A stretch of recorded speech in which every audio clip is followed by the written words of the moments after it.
Hi everyone, Rat Dog here and welcome back.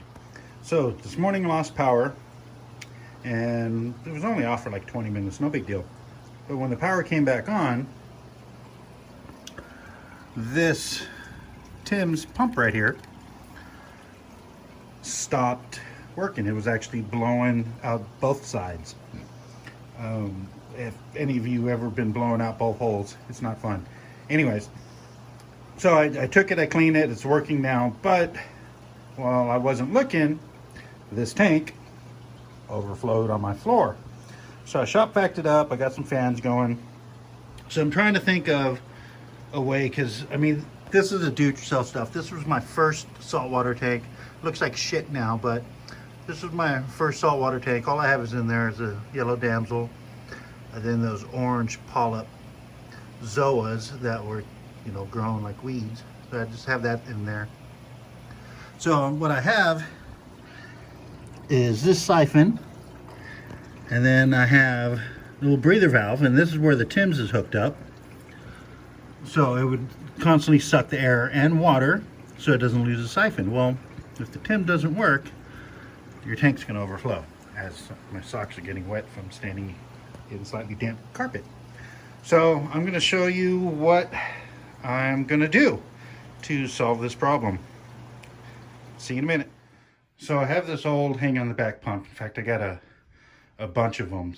So I think I did already do this with another one, but I don't trust it because it doesn't restart correctly when you unplug it, where this one does. I believe the pump for this one is right here in the water.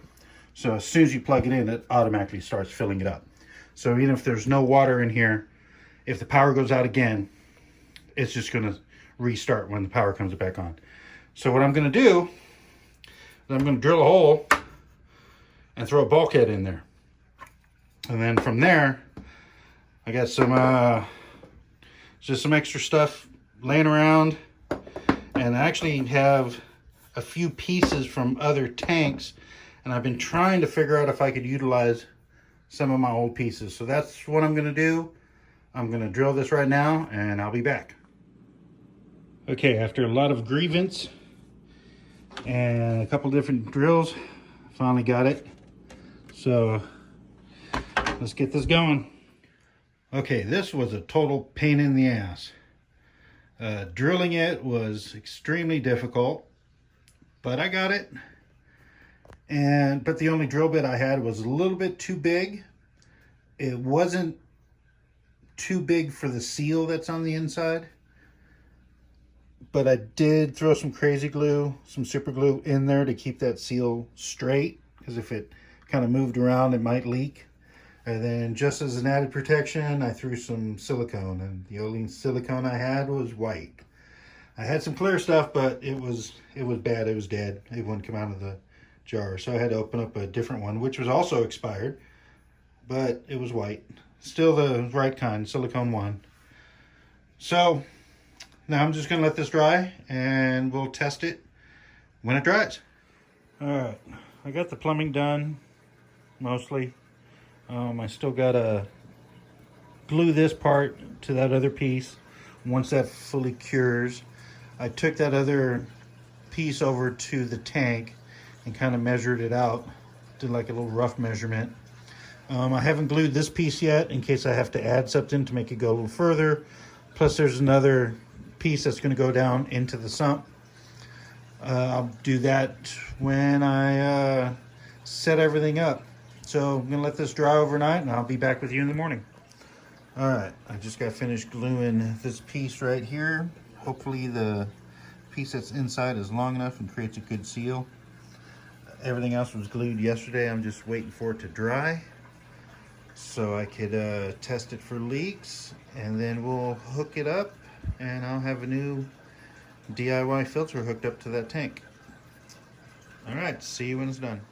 All right, so while I'm waiting for that PVC to dry, I have this tote and some spare pieces around, so I think I'm gonna make a new sump.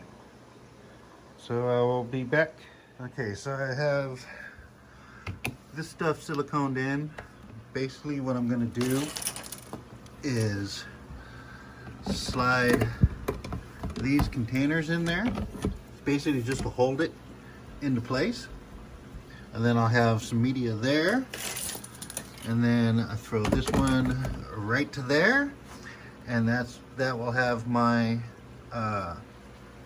floss, my mechanical filter.